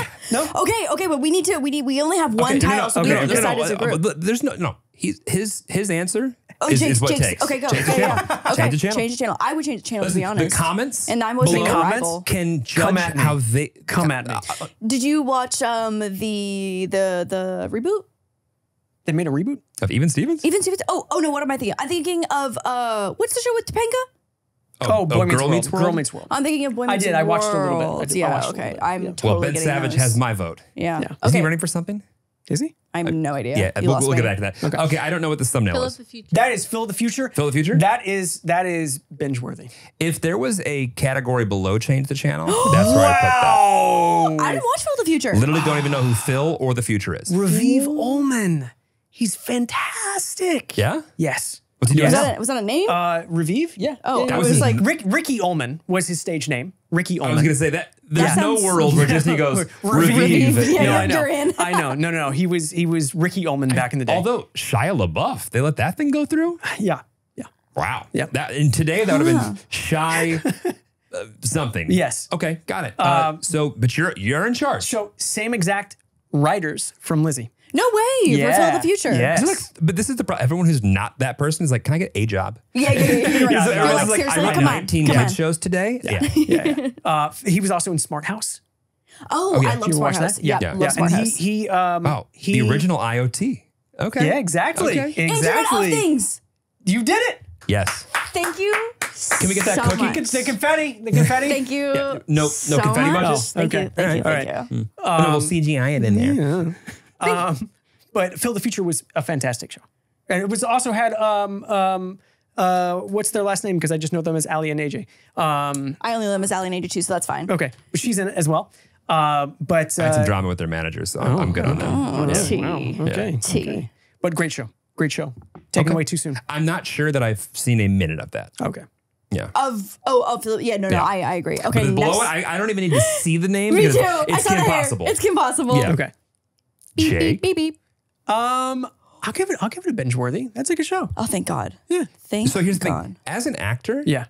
there's no world where the way that you said that translates to what you actually said. I'll give it a... So it's the odd one out of this whole list because Go it's on. an animated show. Right. Okay. But you're still in on it. I'm still in on it. Yeah. I loved Kim Possible. It's a great show. I think I had probably discovered my sexuality at some point while watching wow. She that. is Yeah. a curve-alicious bitch. Who are we talking about? Are we talking about Kim? Shigo? Oh, okay. Oh, yeah, but also people Oh, love Yeah. deep Shigo. cut. Yeah. Thank you for bringing that up. Yeah. People Yeah. love Shigo. Yeah. I discovered my love of naked mole rats through Kim Possible. Rufus. I That's think what you get out of that. We can all rally around that No, one. no, for sure. I was like, I love Rufus. Okay. Next. I can't see what this one is. I It's don't know a what that white one is. blonde girl. Yeah. Well, that narrows it down. Yeah. I was going to say, this not very diverse roster. All right, who's this next one show? I can't tell who it is. I don't know. We're joking, right? No, I can't read it. It's Lizzie McGuire. It's Lizzie McGuire, you fuck. Jesus Christ. I thought you were doing a Really? bit. I thought, I literally thought we you were doing a bit here. Come Hey, on. real quick, if you just kind of don't, like, look at the white girl I know right the to the next right two- and the yes. white girl right to the left. Yeah, Clearly, no, for they sure. found a format. And it worked. Yes. It Weird. worked. Advertisers weren't mad. Yes. Yeah, Okay. Yeah, that's Lizzie. 3,000. That's 3,000. Yeah, of course. Done. Period. And Every other show was a copy of our show. I literally thought that you were... to a certain degree. Also, I feel like Lizzie McGuire doing the little animated Lizzie was the most original, cutest little add-in ever. I loved that that's an portion idea of that it. could have been probably like executed poorly too. Exactly. Which 100%. actually, I talked about this on our podcast with Bobby Carradine, who played my dad, because when he read the script for that, he was like, that's a mistake. That's Really? not going to work. This Really? is weird. Yeah. And it ended up being like Yeah. The literally best. the best part of Yeah. it. And Yeah. it makes more sense when you think about the original title of the show, which was What's Lizzie Thinking? That was the original title. That was the original title of the show. Do we Not all know all that? ideas are good ideas. Yeah. Do we all know that? No, I No. don't think so. I don't think so. What's Lizzie everybody knows thinking? that. What's Lizzie What's thinking? Lizzie thinking? Right, so that does really tie into like what her inner monologue is. Inner monologue, yeah. Wow. But a perfect example of like if they execute it well, you don't have to call the show that Yeah. because that's what people already associated with it. Right. Yeah. Yeah. Yeah. Wow. Okay. But at what point in time was Matt's World kind of in the mix as the name of the show? Was there ever a possibility of Matt getting his own show? I don't know. What do you mean? Was there ever? So- when will Matt get his own show? So, but the show, I don't know if we've talked about this before. Maybe we have. But we were going to continue the show. What do you mean? We did 2 seasons. Right. And then we were so successful, they were going to move us to ABC. I was going to say, As a why primetime did it show. stop? Oh, wow. It just became, I think, a money thing. I think it was a money thing. Right. Which is funny because like in hindsight, I'm sure they're like, we should have, We were printing money. No, I know. Yeah. Yeah. wow. Wow. So you know they what the opted- budget was? Like what were the budgets for those No shows? idea. Not very high. Really? I mean, we shot this thing on 16 millimeter film. Like, I and mean, for it was people who don't know who that is, It's okay. Very low quality. Okay. It was shot very low but quality. is it the TV. same quality as everything else? At the time on Yeah. Disney Channel? Comparable, yeah. I mean, if you look back, and I've gone through and like watched all these things again, it's I mean, like there was a lot of corners that were cut. Yeah. Like it, we were No. shooting them for low It budget. stands the test of time. Okay. Okay, Okay. but, hey, I'm sure you literally were on Spielberg like movies, so it's like. Yeah, the very different juxtaposition, budgets. yeah. But at the same time, do you believe in the power of like constraints making things sometimes a little more real and organic and sometimes better? I do, just because there's going to be a balance. Yeah. Obviously. Having constraints makes you be creative, put effort into other areas out of necessity. Yeah. And I think with our show, it was fairly grounded, at least. I mean, compared to like other shows, I mean, that's So Raven, because once they started moving into like a, sitcom, 4-camera, live audience kind of thing, then the whole realm of like believability was out the door. And it was, Lizzie was still in an area that was like, this is all very normal, aside from that one episode where Lizzie and I traded bodies, but don't worry about that. I'm going to go, when we get done with this game, I want to ask you more about this multicam thing, because that's interesting to me. This next one, I don't need to see the title. I know that's Hannah Montana. Yeah. And? Where are we putting it? I mean, a classic, but I wouldn't rewatch. Okay. Okay. You will not be invited to the Hoedown Throwdown for my birthday? Okay, yeah. So it's the third tier. Third tier. Wow. Yeah. Not biased at all. Yeah. Okay. Wizards of Waverly Place.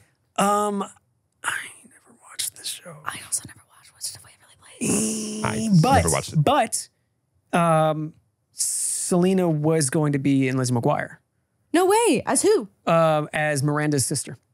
As Miranda's little sister. Yeah, that would, like, age-wise, that makes sense. Yeah. And once Disney gets somebody approved, I know. They find their in the spot. circuit. She was going to have her own show that was a follow-up to Lizzie McGuire.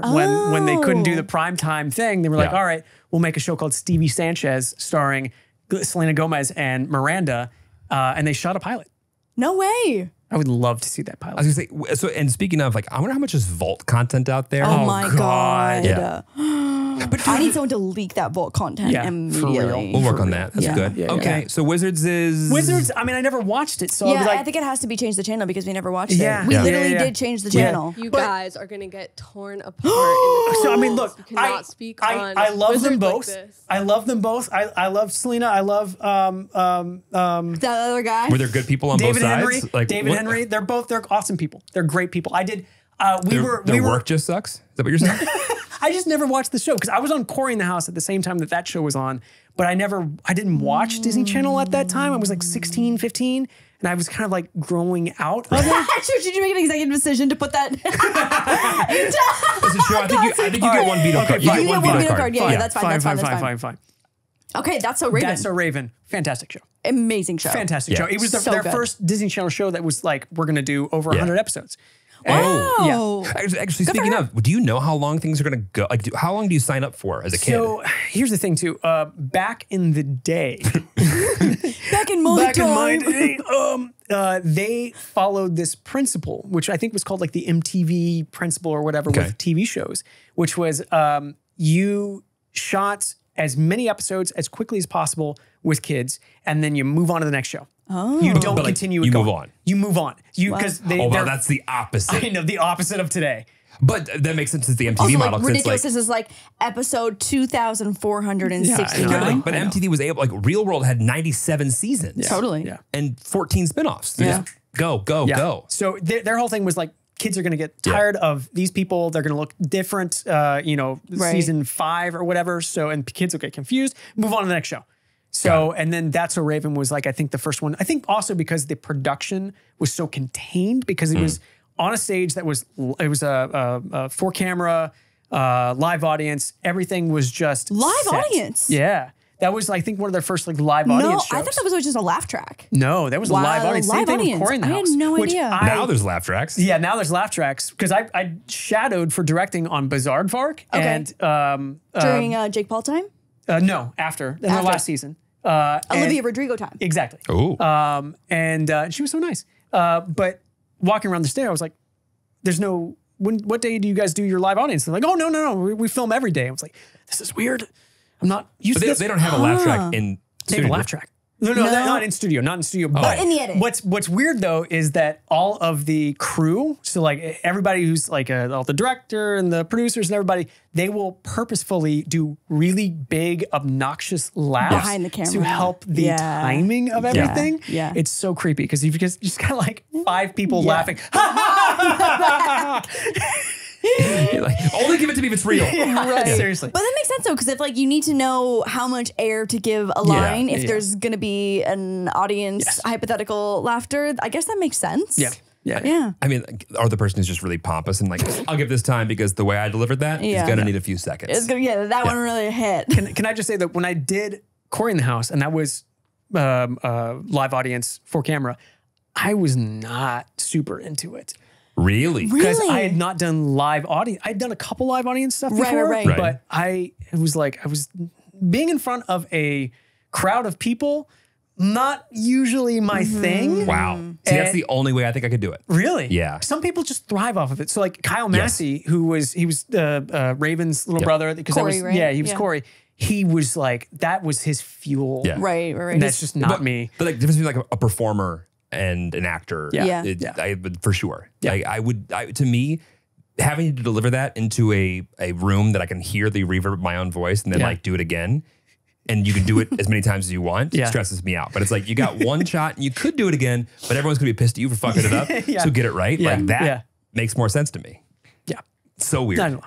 Okay, that's a Raven. That's a Raven. I mean, I feel like you make it 3,000. Yeah, to me it's 3,000. Really? It's a great show. I was hoping that we were gonna have just Lizzie up in 3,000, but that's okay. Oh, okay. Whatever you want. Knock it down. Knock it down. No, it's okay. Knock it down. Sweet Life Take it down. of Change the channel. Zach and Cody. Sweet Life, Zach and Cody. I mean, It's a good show. Love Sweet It's a Life, good Zach show. and Cody. But I mean, they went on to do so many spinoffs. Sweet Life, and there was Life on Deck. Yes, which they filmed next door to Corey in the House. Oh no way! I'm sorry, they're not at sea. What do you mean? What? What could you Well, possibly he didn't say where the mean? stage was. It was Corey in the House is also at sea. Hollywood Center Studios. Out at sea. Good. You don't think they deserve 17 spinoffs? No. I thought they lost me at I watched a little bit of on deck, but I was really in on just like the original, and then the spinoffs kept going. You're right, they did really draw that out. It's like how much more can we do this concept of these are twins. These are twins. Well, I feel like Disney switched models probably about the time from like the let's just get it on to like no, once we get it in, we keep on this. We're gonna keep this going. Yeah. They kept that model going. Where do you want to put it? What do you think? I would go a classic, but I might rewatch a few episodes. I could argue either binge worthy or Did you have a favorite, by the way? Classic. Dylan or Cole? No, I can't remember. I feel like I kind of forget. You heard a lie there, right? That she has an answer. Yeah, she does. Yeah. No, there's always one. I think they always kind of fucked Dylan over with a little bit of a longer haircut. Okay. And he looked a little dweebier because Dylan was the dweebier one, right? Why are you asking me? Yeah, I don't know. No, the other one. Other Cole one? was the dweebier one, or Cody. Cody was the yeah. Oh yeah, Cody was the dweebier one. Okay, yeah. Anyways, I liked the less dweeby one. Got it. Okay. Yeah. All right. So where are we putting it? Part of me feels like, based on this chart, that we need to fill Change out. the channel. Change the channel. Yeah, because Sorry. then it's like two nice little that does columns. Feel nice. It That does feels feel like pretty a nice good. ending. Yeah. Yeah. That lines up. Yeah. And since we can't put wizards there because we were vetoed, because Jennifer Stone's going We're to come after having a us. career saved. Otherwise, okay? it would have been classic. Put it there. Boom. Done. Print it. Okay. We have already kind of talked about the things that we are and are not allowed to say. Yeah. Regarding the Lizzie McGuire reboot, and so cause I feel like we as podcast hosts will get absolutely crucified by the audience if we don't talk about it in some capacity. We don't reboot? What? We don't reboot. Wait, what? It's weird. Must be news to many people. Wow. Okay, so what we've agreed upon is that I didn't agree to any of this, but go ahead. there's been lots of already things that have been published that are already out there that are not new, that are not news breaking, that are not hot spilling tea. So, Jake, you can literally sit there and just smile and look dapper if you'd like, and you can Go ahead contribute. and execute neutral reaction. Very good. Pretty good. Yeah. Pretty good. But I want to bring up the photo that was released of the four of you reuniting on set. That was the big It's so announcement. It's wholesome. cute. It's Let's pull this up just to get literally everybody so sad. Yeah, wholesome. yeah. I know. Oh my God. And so IMDb has stated that there are 2 episodes that have been filmed. Yes. Again, I'm not saying So anything IMDb new. says this? IMDb Right. says IMDb this. says This is where I saw. Yeah, this is where I heard this, Yeah. and not from Jake. Yeah. And can we get the photo, please? Let's get the photo. Yeah. Look how And wholesome. If you look closely, that is them building the McGuire house. the McGuire, they had to rebuild They rebuilt Oh it. my God. When I look closely, it looks like it would be what could be the set. Wow. If I look at that. Wait, can we pull this up again one more time? Everyone little looks bigger? great. Like genuinely, Hillary Duff is What's also aged what's going on like with this facial hair? Looks strong. What, mine or Yeah. or the dad's? That's Yours. just- I was definitely leaning heavy into the mustache. I was debating whether I should trim it today. But yeah, at that No. time I was full blown mustache. So you had a mustache phase, Yes. a big yes. hardcore It's like you mustache phase. seriously. You had a porn star set right before this, Yeah. and then you had to hop over and be Matt McGuire. Yeah, exactly. Yeah, Exactly. I love that. Yep. This is so wholesome though, and I feel like the internet lost its fucking mind Yeah, seeing they this. did. And Like, obviously there great was so casting. many. Yeah. Oh my, but everything. Yeah, everyone legitimately. looks Great amazing. casting. Amazing. Yeah, because like, you only notice casting not when it's good. You know when it's bad. Yeah. Like, so I didn't think about the casting. But I'm looking at this, and if you told me right now, and I mean it's kind of funny because they actually are related. I go, that does make sense. Yeah. Like you look like your dad. Yeah. And she Yeah. looks like her mom. Yeah. It's crazy. The casting is incredible. What's Everyone the age looks difference amazing. between y'all? Like 2 years. Oh, Got it. Yeah. Okay. So Hillary Duff posted on her Instagram story, again, this is public, this is already Yep. out there. Yep. She said, I've been so honored to have the character of Lizzie in my life. She has made such a lasting impact on many, including myself. To see the fans' loyalty and love for her to this day means so much to me. I know the efforts and conversations have been everywhere trying to make a reboot work, but sadly, and despite everyone's best efforts, it isn't going to happen. I want any reboot of Lizzie to be honest and authentic to who Lizzie would be today. It's what the character deserves. We can all take a moment to mourn the amazing woman she would have been and the adventures we would have had taken with her. I'm very sad, but I promise everyone tried their best and the stars just didn't align. Hey now, this is what 2020 is made of. I disagree. I see 4 stars right there aligning. Literally, this has 834,000 likes. Not enough. Not enough. Not enough. Yeah. Oh my God. I mean, okay, hearing that Yes. that's out there, it's already been said by somebody else. Yes. Like, how does it make you feel as like not the actor, but Yeah. as like the person who has more to lose, but also like more reality with what's going on? Because nothing's in your control. Right. So it's like, how do you feel when you hear shit like that? Which, by the way, that's how that thing that she just read, that's Yeah. how I found out. Yeah. That's how I found out. The Instagram post. The Instagram post. Like, oh sweet, lost my job today. Sick. But honestly, but literally, like, I feel like everyone needs to hear that in the sense of like, you're just not in control. You don't know what's going on. I know. Yeah.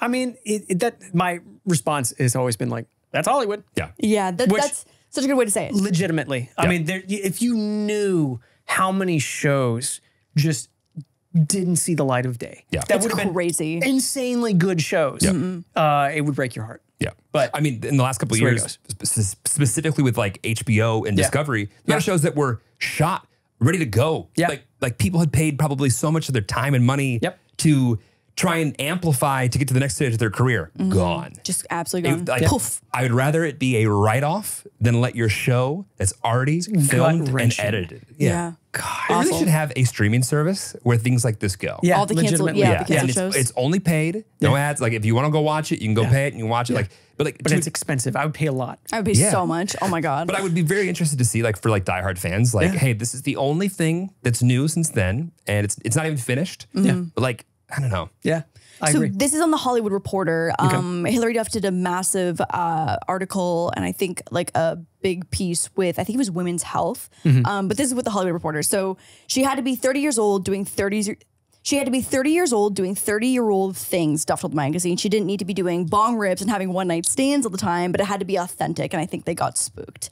And so, I mean, I guess like knowing Disney and how safe Disney is, I can see how that equation could have added up for them, but I don't agree with it. So the thing too you got to keep in mind is when we were filming the show and the show was, forming into what it was going to be, Disney Plus hadn't launched yet.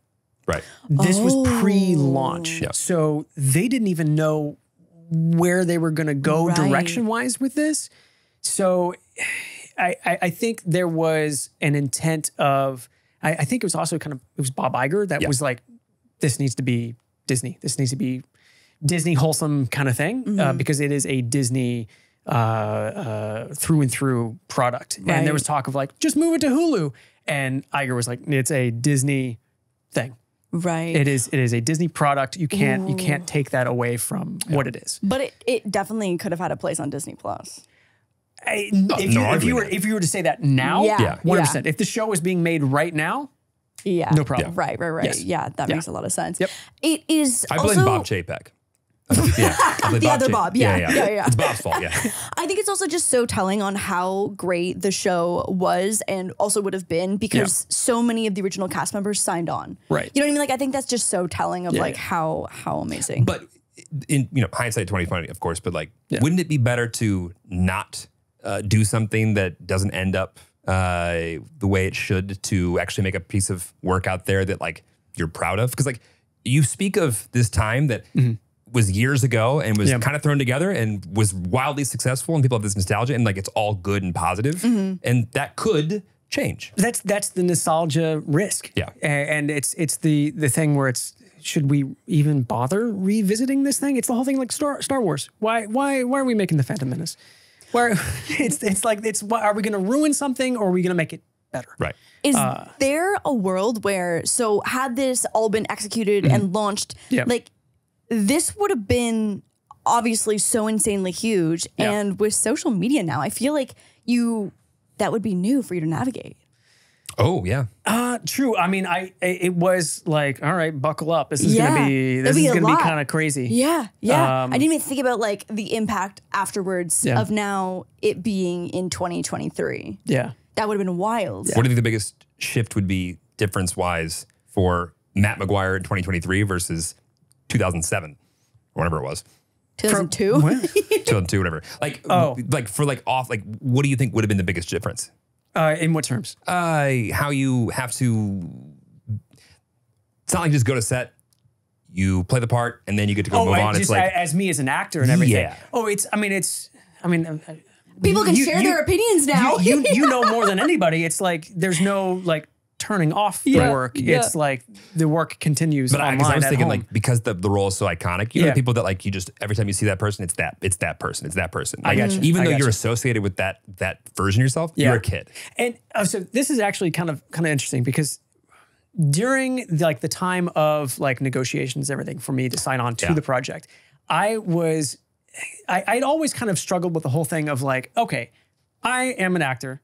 I'm Jake Thomas as an actor. I'm not always Matt McGuire, but it's what a lot of people remember me as. So I spend a lot of time, I feel like, separating myself from that character. Yeah. Totally. Because I've done like so many, I've done a Steven Spielberg movie, and I've done a lot of other dramatic things. I feel like you should tell more people about that because like I've known you for a long time now, and the fact that that's never come up. I've done like 30-something like procedural dramas where I've been the killer. I saw your IMDb. Yeah, actually, casting directors look at you and seem to think this guy kills people. Yeah, exactly. Yeah, it's the mustache. It's for sure the mustache. Yeah. But I had spent a lot of time, I feel like separating myself from that character. So when it came around for negotiations for this project, for the reboot, I was like, if I'm going to do this, I need to totally embrace this character again. Yeah. I need to totally be comfortable with that and just Matt and I are the same. And what he means by that, he needs a paycheck. That's what he needs. and I was like, all right, I'm all in. Let's do it. I'm all in. Right from the jump? Once I would like sign the contract, I was like, let's do this. So when they do that, I would assume like I'm assuming that if like I was put in the shoes of like, hey, go convince these actors to go do this again. How do you find out? Does your agent call you? Does your old agent call you? Like I had heard rumors. Yes, but okay. What does that mean? Like, is everyone just talking about it? Through the grapevine, I had heard, because I've still got connections from Disney and everything that are friends. And people are saying, oh yeah, there's someone's working on something. Like, oh yeah, I've heard that. Right. But I got a call from my manager that was like, yeah, so they're current manager. My manager at the time. That's what I was wondering, because there's 2 decades between this. So it's I wonder if it's like, do you get the new person called or the old person? Like, no. Let's get the gang back together? No, it's just whoever is you're currently with. But Yeah, they were like, oh yeah, they're doing a reboot, and they want to talk to you about possibly just being a guest star for a couple episodes or something like that. And then it was a series regular, and it just they always started off like that. They're like, hey, but like you're involved a little bit, and then it's like, so what we're going to need you to do. That's how I always feel with everything. 6 months in the middle of nowhere. I think it was a 5-year contract for this one. Wow. Yeah. I'm devastated. Yeah. Wow. But that wouldn't have been nothing money wise. Yeah, exactly. But yeah, I mean, I was all in. Yeah. I was all in on it. But like, good you were, and although it didn't work out, like way better than being like the reason it didn't go. Right. Yeah. Exactly. And I thought so. We did make 2 episodes, and I thought they were good. Yeah, 2 episodes were made. What? Can you even confirm that you made 2 episodes? Oh yeah, no, IMDb. That's out there. IMDb says there's 2 episodes. Got it. Okay. They actually have episode names and everything. Yeah. What did you think of the episode, Lauren? That's all the time we have for today. We have to go. What'd you think of them? Okay, we have to go. We have to go. I'm sweating. Did you like them? I'm sweating. Sweating. We have to go. Thank you so much. That's been Jake Thomas. You can find him on his new post. We're 1/3 through my tech podcast. Keep going. Yeah. Thoughts? Go ahead. You didn't have any? You don't nothing? The 2002 episodes were just some of my favorite. No, but the we know. reboot. The Yeah, the reboot. reboot. What do you think of the 2 episodes? The 2 episodes, You like them? they're great. They're going to be great. And I can't wait until someone puts... so they are great. I think that I'm just so excited for someone to have that vault that we can pay an absorbent amount of money for, that we can see all of the deleted content of the know this. Okay. So I watched the first episode of your current podcast. Yes. Is this a new venture for you? Are you becoming a professional podcaster? Well, it's something that I'm exploring. Okay. You also have all of the stuff to I do do. it. It makes it very easy to... So easy. But even beyond that, you like me are probably someone who, if, the right time of day and Nerd alerts. they can talk about anything. Like I would like to think that you would be able to find subject matter and become obsessed with it, no matter what it was about. Yeah. Let alone things that you're already obsessed with. Yeah. Also, the podcast demographic are the women, the predominantly women demographic that watch Lizzie McGuire. I feel It's a great demo. Yeah, it's a great demo. So your current podcast, give us a little bit of info on. It's called Living Lizzie, Okay. a Very McGuire podcast, which is the closest I could get to just saying Lizzie McGuire podcast. But it's me and my former castmate Davida Williams, who she played Claire, who was Kate's the kind of nemesis in the show's best friend.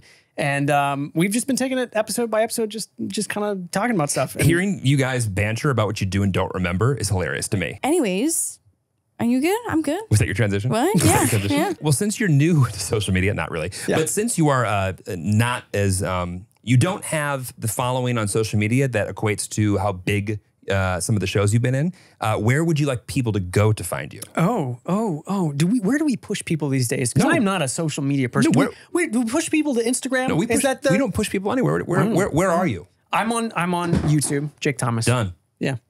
There it is. And is there anything specifically that you want them to check out? Let's see. I mean, I'm going to start doing live streams on YouTube because I'm in a video game that I've been working on for the past 2 years. That's right, the video Hold on, game. pause. It's been 2 hours, and you just now bring up the fact. I forgot about that. Sorry, that was on my list at some Okay, point. so you're in a video game. I'm in a video This is game a that I've great been place working to on end. for the past 2 years. It's performance capture. So it's my face. Yeah. They scanned me into the game. So it's me in the game. And it's going to come out this year. He got to do the thing where you get to wear the suit with the balls and stuff. It's we had our tech guys that Is were the running the Dipsy cameras coordinator and everything. thing? Yes, exactly. Just balls everywhere. But it was the same people from Avatar. Oh, wow. It's all the same What a great technology. team. So Is this your first time doing that? yes, Hard, and it was cool. so fucking cool. Yeah. I only want to do that. Because literally, Yeah. I you feel don't have to. like there was a head jostling though. No, it's fine. No, there's no head You're okay. jostling. Okay. You're on a small stage, small crew. You don't have to wear makeup. You don't have to wear a that's wardrobe nice. except for all the balls and everything. Yeah. And then you don't have to be in front of like hot lights and everything. And everything is just playing make-believe. Wow. And it's so much fun. But yeah, I'm going to start live streaming and playing my game when it comes out. So you're playing as you? What a flex. Yes. Well, no, I'm not the player character. Got it. I can't actually talk about I was my going to character. say, I was like, I was going to say more than that, but I listen, can't talk about my character. and you're going to find out when you see him on this live stream Yes. you're talking about it. Yes. When's it coming out?